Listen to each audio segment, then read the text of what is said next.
नमस्कार दोस्तों, कैसे हैं आप सब। स्वागत है आपका एस रिएक्ट की एक और वीडियो में। आज हम जो वीडियो लेकर आए हैं वो है आरजे रौनक की वक्फ इन्वेस्टमेंट बिल संसद में पास हो चुका है, तो उसी के ऊपर वीडियो है।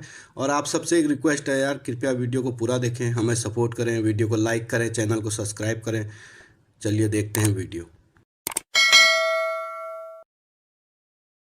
तो भाई लोगों, वक्फ संशोधन बिल 2025 लोकसभा में पास हो गया। ऑपोजिशन पार्टियों की एकता की पोल खुल गई है और उन लोगों को झटका लग गया है भारी भरकम, जो ये अरमान पालकर बैठे थे कि इस बिल पर नीतीश कुमार और चंद्रबाबू नायडू की पार्टियां बीजेपी का साथ नहीं देंगी। यानी उन लोगों का रिएक्शन कुछ इस प्रकार है। ओ भाई मारो, मुझे मारो। 4 जून 2024 को जब मोदी सरकार की कुछ सीटें कम आई थी तो कई लोगों ने क्या क्या अरमान नहीं पाल लिए थे। इन्हें लगा था कि अब तो हरियाणा से लेकर महाराष्ट्र तक हम ही जीतेंगे, दिल्ली में केजरीवाल जी भी बीजेपी को हरा देंगे, नीतीश कुमार और चंद्रबाबू में से कोई एक आदमी अगर पलटी मारकर इनकी तरफ आ जाएगा तो मार्च तक आते आते राहुल जी देश के पीएम बन जाएंगे, मोदी जी राजनीति छोड़कर भावनगर में फाफड़े की दुकान खोल लेंगे, अमित शाह अहमदाबाद में प्लॉट लेकर उसमें मशरूम उगाने लगेंगे। मगर ये हो ना सका और अब आलम यह है कि 370 तो हटी, राम मंदिर भी बना, ट्रिपल तलाक भी हटा और अब वक्फ संशोधन बिल भी पास हो गया। अखिलेश से लेकर राहुल बाबा, ओवैसी से लेकर इमरान मसूद, इन सबको बड़ी उम्मीद थी कि सीए एनआरसी की तरह वक्फ वाले मामले पर भी मुसलमानों को भड़काकर सड़कों पर ले आएंगे, सरकार को डराकर इस बिल को वापस करवा देंगे। पर क्या ये सब हो पाया क्या संजू बाबा? नहीं। देश का मुसलमान भी समझ चुका है कि इनका तो रोज रोज का है यार। उन्हें भी पता लग चुका है कि जो लोग मुसलमानों का नाम लेकर दिन रात छाती कूट रहे हैं वो दरअसल उनके गले में अपनी स्वार्थों की डोर डालकर अपनी राजनीतिक पतंग उड़ाना चाहते हैं। इसीलिए इस बार ज्यादातर मुसलमानों ने पतंग बनकर उड़ने से ही मना कर दिया और अब इनके रहनुमा ऐसे बिलबिला रहे हैं कि जैसे कोई छोटे बच्चे को वो देखो चिड़िया ये बोलकर उसके हाथ से उसकी आइसक्रीम छीन कर ले गया हो। बताओ। ये तो ही एक बात। अब आते हैं इस बात पर कि वक्फ संशोधन बिल में ऐसे क्या क्या चेंजेस किए गए हैं जिससे कुछ लोग तड़प गए हैं। दूसरी बात यह कि इस बिल में किन किन बातों में चेंज करने को लेकर विपक्ष का ऑब्जेक्शन था। और तीसरी और सबसे इंपॉर्टेंट बात कि सरकार ने नीतीश और चंद्रबाबू जैसे नेताओं को मनाया कैसे। इस पर आने से पहले मैं आपको मनाना चाहूंगा कि आप डिस्क्रिप्शन में जाइए, प्रोबो ऐप का लिंक दिया, उस पर क्लिक करके इस ऐप को डाउनलोड करो और अपनी नॉलेज को अर्निंग में कन्वर्ट करो। थार, टाटा कर्व जैसे बड़ी बड़ी कार्स और रॉयल एनफील्ड जैसे बड़े प्राइजेस जीतो। प्रोबो एक स्किल गेमिंग ऐप है दोस्तों। 4 करोड़ से ज्यादा यूजर्स हैं इस ऐप पर जो डेली अर्न कर रहे हैं। जिस भी कैटेगरी में आपको इंटरेस्ट है उसमें आप आंसर दे सकते हो। मेरा इंटरेस्ट क्रिकेट में बहुत ज्यादा है, आईपीएल चल ही रहा है। प्रोबो पर एक सवाल मिलेगा आपको कि क्या कल यानी 4 अप्रैल को मुंबई लखनऊ के सामने जीतेगी, यस या नो। ज्यादा चौके कौन मारेगा, मुंबई या लखनऊ। सबसे बड़ी खबर यह है कि प्रोबो पर पूरी आईपीएल के दौरान डेली और वीकली कॉन्टेस्ट में बड़े प्राइजेस जीतने का आपके पास मौका है। और अगर आप श्योर हो तो बड़ा प्रॉफिट पाने के लिए क्वांटिटी इंक्रीज कर सकते हो और अपनी विनिंग्स को इजीली अपनी लिमिट्स के हिसाब से यूपीआई से विड्रॉ भी कर सकते हो। डिस्क्रिप्शन में लिंक है, उस पर क्लिक करके प्रोबो को डाउनलोड करो, 100 रुपए मुफ्त में मिलेंगे। All the best. वीडियो में आगे बढ़ते हैं और पहले आपको अब ये समझाते हैं कि इस नए बिल में क्या 4 बड़े बदलाव किए गए हैं। देखिए, पुराना कानून तो भैया खाला जी के घर जैसा था। मतलब इतनी अंधेरगर्दी तो साला नॉर्थ कोरिया में भी नहीं होगी। पुराने कानून के सेक्शन 40 में रीजन टू बिलीव का प्रावधान था। मतलब वक्फ बोर्ड अगर किसी प्रॉपर्टी पर क्लेम करता है तो उस प्रॉपर्टी का मालिक सिर्फ वक्फ ट्रिब्यूनल में ही जा सकता है। नए कानून में इस बकवास बात को निकाल दिया गया है, क्योंकि भाई अगर इस देश में डेमोक्रेसी है, संविधान है, तो सबके लिए बराबर कानून होना चाहिए। ऐसा कैसे हो सकता है कि वक्फ बोर्ड किसी भी प्रॉपर्टी पर क्लेम कर दे और वो उसकी हो गई हो और सामने वाला बंदा कोर्ट भी ना जा सके। अगर किसी भी देश में आम आदमी के पास कोर्ट जाने का ही हक नहीं है तो फिर तो देश का संविधान ही खत्म हो गया ना। मगर यही अंधेरगर्दी अभी तक चली आ रही है। एक खास जमात का वोट लेने के लिए, उसे अपीस करने के लिए कुछ भी अनशन कानून बने हुए थे। आपको जानकर हैरानी होगी दोस्तों, अगर 2014 के इलेक्शन से पहले जब कांग्रेस को यह लग रहा था कि अब तो बुरी गत होने वाली है, जनता सत्ता से बाहर कर देगी, तभी 5 मार्च 2014 को इन लोगों ने दिल्ली की 123 प्राइम प्रॉपर्टीज को वक्फ बोर्ड के हवाले कर दिया और उनके मालिक मुंह ताकते रह गए। और ऐसा सिर्फ इसलिए किया गया ताकि इससे देश का मुसलमान खुश हो जाए और इन्हें वोट मिल पाए। इसी तरह का गुल कांग्रेस की सरकार ने शाहबानो के टाइम भी खिलाया था, जब उस टाइम सुप्रीम कोर्ट ने उसके शौहर को आदेश दिया था कि अपनी तलाकशुदा बीवी को कुछ रुपए हर महीने गुजारा भत्ता दे। मगर उस वक्त राजीव जी की सरकार ने मौलानाओं को खुश करने के लिए सुप्रीम कोर्ट के उस आदेश को रद्द करवाने के लिए संसद में कानून पास करवा दिया। और ये लोग हैं जो हज बराबरी की बात कर रहे हैं। कम मैं गाली नहीं दे सकता, फैमिली देखती है। तो ये तो एक बात बताई मैंने आपको। दूसरा बदलाव जो इस एक्ट में किया गया है कि पहले किसी भी डिस्प्यूट में वक्फ ट्रिब्यूनल का फैसला आखिरी होता था, अब किसी और कोर्ट में आप नहीं जा सकते थे। अब ये गुंडागर्दी भी खत्म कर दी गई है। इससे पहले ये भी कानून था कि जो भी जमीन इस्लामिक काम में इस्तेमाल हो रही थी वो भी ऑटोमेटिक वक्फ की हो जाती थी, आप उसे चैलेंज नहीं कर सकते थे। अब उसी प्रॉपर्टी को वक्फ की माना जाएगा जो उसे दान में दी गई है। इसके अलावा पहले वक्फ बोर्ड में महिलाओं की एंट्री नहीं थी, मुसलमानों की भी कई सेक्शंस की एंट्री नहीं थी, गैर मुसलमानों की भी एंट्री नहीं थी। इन सारी बातों को क्या कर दिया गया राहुल जी? खत्म। अब कुछ लोग ये झूठ फैला रहे हैं कि सरकार ने मनमानी से फैसला ले लिया, इसमें कोई आम राय नहीं बनाई गई। ये बात भी सरासर झूठ है दोस्तों। जब सरकार वक्फ संशोधन बिल लेकर आई तो इसके बाद सभी पार्टियों की इस पर राय बनाने के लिए पिछले साल 9 अगस्त को एक ज्वाइंट पार्लियामेंट्री कमेटी बनाई गई। इस कमेटी में टोटल 31 मेंबर्स थे। इस कमेटी ने कई स्टेट्स का दौरा किया, 34 मीटिंगें हुई। 30 जनवरी को 655 पेज की रिपोर्ट लोकसभा के स्पीकर ओम बिरला को दी गई। शुरू में जो ये बिल था, बाद में सरकार की तरफ से उसमें 14 अमेंडमेंट किए गए। 28 मार्च को अमित शाह ने यह बता दिया था कि संसद के इसी सेशन में यह बिल पेश किया जाएगा और 2 अप्रैल को यह बिल लोकसभा में पास भी हो गया। इसीलिए यह बात सरासर झूठ है कि भाई बिल पर कोई चर्चा नहीं हुई या सरकार ने किसी से डिस्कशन नहीं किया। हाँ, विपक्ष का सुझाया एक भी अमेंडमेंट नहीं माना और शायद वो मानने लायक था भी नहीं, क्योंकि विपक्ष का बस चलता तो ये संशोधन बिल ही नहीं लाने देती। तो इसकी बात करना तो बेकार है। आगे बढ़ते हैं। अब इससे पहले कि मैं इस बात पर आऊं कि सरकार ने इस मामले में चंद्रबाबू नायडू और नीतीश कुमार को कैसे मनाया, पहले मैं विपक्ष के 2 युवा नेताओं की बात करना चाहता हूं जो पता नहीं कब से युवा ही चले आ रहे हैं, जिनमें से एक है माननीय अखिलेश यादव जी और दूसरे हैं आदरणीय राहुल जी। और ये दोनों कोई छोटे मोटे लीडर तो है नहीं भैया। इनमें से एक है जो देश के सबसे बड़े सूबे उत्तर प्रदेश में विपक्ष के सबसे बड़े नेता हैं और दूसरे राहुल जी, कुछ लोग जिन्हें देश का नेक्स्ट पीएम मानते हैं। अब मैं पूछना चाहता हूं, भाई यही तो मौका होता है ना कि आप बहस के दौरान खुलकर बोलें। अगर कुछ गलत लगता है तो सरकार को खुलकर एक्सपोज कर दें। अब इतने बड़े टॉपिक पर बहस हो रही है, राहुल जी पूरा टाइम संसद में ही नहीं थे और इस बिल पर कुछ बोले भी नहीं। अब या तो उनको इसमें कोई ऑब्जेक्शन नजर नहीं आया या फिर उनको ये बिल ही समझ में नहीं आया, क्योंकि टेक्निकल मामला है ना भाई, कानून की बात है। पता लगा कुछ उल्टा सीधा बोल दिया तो फिर बीजेपी वाले अगले 250 सालों तक उसमें से क्लिप निकाल कर काट कर मीम बनाने लगेंगे हैं। Speaker madam, wait, sorry.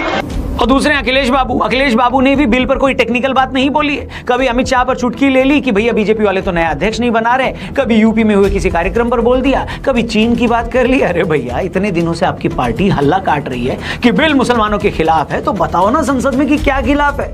अब अगेन यहाँ भी राहुल जी वाला मामला ही है, या तो उन्हें लगता है कि कुछ खिलाफ है ही नहीं या फिर इतनी समझ ही नहीं पा रही बात की है इस मामले पर कुछ बोल पाए, तो बेटर है कि चुप ही रहते। यही था क्या? अब देखिए, मेरा मानना यह है ना भैया कि आपके प्रवक्ता टीवी चैनलों की डिबेट में क्या क्या बोलते हैं और आप ट्विटर पर क्या क्या लिखते हैं, इसका कोई मतलब नहीं है। असली मंच होता है सदन। आप लोकसभा के सदस्य हैं, लाखों करोड़ों लोग आपको सुनना चाहते हैं। वहां कीजिए ना सरकार को एक्सपोज, क्यों नहीं कर रहे? अगर आप वहां कुछ नहीं बोलते या टॉपिक के अलावा उल्टा सीधा कुछ भी बोलकर चले जाते हैं तो इससे यह पता लगता है कि आप मेहनत नहीं करना चाहते। अब आते हैं इस बात पर कि सरकार ने इस मामले में जेडीयू और चंद्रबाबू नायडू की टीडीपी को मनाया कैसे, क्योंकि दोनों ही पार्टियों को मुसलमानों का वोट मिलता आया है। बिहार में टोटल 17% से ज्यादा मुस्लिम वोटर्स हैं और आंध्र प्रदेश में 9.5%। आपको बता दें कि बिहार में 32 सीटें ऐसी हैं जहां मुसलमानों की आबादी 30% से ज्यादा है। अब अगर कोई वहां सरकार बनाना चाहता है तो ये 32 सीटें बहुत इंपॉर्टेंट है। इन 32 सीटों में से फिलहाल 12 बीजेपी के पास हैं, 6 जेडीयू के पास हैं और 10 सीटें आरजेडी और कांग्रेस के पास हैं। तो बीजेपी को पहले तो ये कॉन्फिडेंस था कि भैया हम इन सीटों पर पहले से ही मजबूत हैं और अगर थोड़ा बहुत नुकसान हुआ तो उसे कहीं से कवर कर लेंगे, पूरा कर लेंगे। वहीं आंध्र की बात करें तो आंध्र में टीडीपी को मुसलमानों के 75% वोट मिलते हैं, इसलिए जेडीयू से ज्यादा टीडीपी को इस बात की चिंता थी कि कहीं मुस्लिम वोटर नाराज ना हो जाएं। इसलिए उन लोगों ने वक्फ बिल के मामले में जमात इस्लामी हिंद और मुस्लिम पर्सनल लॉ बोर्ड की मीटिंग की, उनसे राय ली। यह भी सच है कि टीडीपी के कहने पर ही जेपीसी ने गैर मुसलमानों को बोर्ड का मेंबर बनाने का फैसला सेंटर की बजाय स्टेट पर छोड़ दिया, क्योंकि आंध्र प्रदेश में मुसलमान इसी बात का विरोध कर रहे थे। दूसरी तरफ इन्हीं पार्टियों के कहने पर जेपीसी ने वक्फ बाय यूजर के क्लॉज को रेट्रोस्पेक्टिवली नहीं हटाया। मतलब वक्फ अमेंडमेंट का जो ओरिजिनल ड्राफ्ट था उसमें यह प्रावधान था कि अगर वक्फ की किसी प्रॉपर्टी के पास उस प्रॉपर्टी के डॉक्यूमेंट नहीं है तो वो इलीगल मानी जाएगी, फिर वो प्रॉपर्टी चाहे कितनी भी पुरानी क्यों ना हो। लेकिन टीडीपी के 2 सांसदों ने इस पर ऑब्जेक्शन किया था, जिसके बाद इस क्लॉज को बाद में हटा दिया गया। मतलब अब पुरानी प्रॉपर्टी पर यह रूल लागू नहीं होगा। इस तरह से 14 अमेंडमेंट मूल ड्राफ्ट में किए गए, जिसके बारे में टीडीपी या जेडीयू को लगता था कि इस पर उनका मुस्लिम वोटर नाराज हो सकता है। फैक्ट तो यह है कि इन अमेंडमेंट के बाद इस नए बिल में ऐसा कुछ बचता ही नहीं है जिस पर विपक्ष कोई आपत्ति कर पाता। और यह बात राहुल जी और अखिलेश यादव जी जैसे लीडर्स को पता थी, मुस्लिम लीडर्स को भी पता थी, इसलिए ये लोग दिखाने के लिए तो ऑब्जेक्शन कर रहे थे, मगर अंदर से इनको रियलिटी मालूम थी, ये लोग सच्चाई जानते थे। लेकिन वक्फ संशोधन बिल के पास होने से पता है हुआ क्या है? इससे हुआ यह कि जून 2024 के बाद विपक्ष को जो लगा था कि अपने दम पर 272 सीटें न पाने पर बीजेपी बैकफुट पर चली जाएगी, कम से कम वो तो नहीं होता दिख रहा। बीजेपी ये दिखा रही है कि हम अगले 4 सालों तक भी फ्रंट फुट पर ही खेलेंगे इसी तरह। उसे भी शायद ये पता है कि उनका कोर वोटर उनसे क्या चाहता है। बीजेपी ये जानती है, बीजेपी ये दिखाना चाहेगी कि हम वो सारे वादे पूरा करने की कोशिश करेंगे जो हमारा वोटर हमसे चाहता है, और अगर किसी ने उसमें अड़ंगा अड़ाया तो फिर जनता उनसे निपट लेगी। और बीजेपी को ये कॉन्फिडेंस ऐसे ही नहीं आया, इसके लिए इस कॉन्फिडेंस के पीछे महाराष्ट्र से लेकर दिल्ली हरियाणा के रिजल्ट्स भी हैं, और एनडीए में बीजेपी के साथियों को यह भी दिखता है कि भाई लोकसभा में 30 सीटें कम है तो क्या है, लेकिन बीजेपी की पॉपुलैरिटी अभी भी बनी हुई है, इसलिए अभी भी इनका साथ देने में ही भलाई है। इसलिए मैंने कहा कि संसद में वक्फ संशोधन बिल का पास होना 4 जून 2024 के बाद विपक्ष को लगा सबसे बड़ा झटका है। वो तो इस बिल को लाने से बीजेपी को रोक नहीं पाई, और ना वो बीजेपी के साथियों को रोक पाई, और ना वो इस बिल के खिलाफ मुसलमानों को भड़काकर सड़कों पर ला पाई, और तो और राहुल जी ने इस बिल के विरोध में संसद में भाषण तक देने की जरूरत नहीं समझी। इससे बड़ा सबूत और क्या हो सकता है कि आज इन लोगों का कॉन्फिडेंस 2024 के चुनाव के रिजल्ट से पहले के कॉन्फिडेंस से भी डाउन है। बाकी आप बताओ, आपको इस मामले में क्या लगता है? आप इस वक्फ संशोधन बिल के पास होने को कैसे देखते हैं? क्या आपको लगता है कि बीजेपी को अब जल्द ही यूनिफॉर्म सिविल कोड और मंदिरों पर सरकारी नियंत्रण को भी खत्म करने जैसे मुद्दों से भी निपटना चाहिए क्या?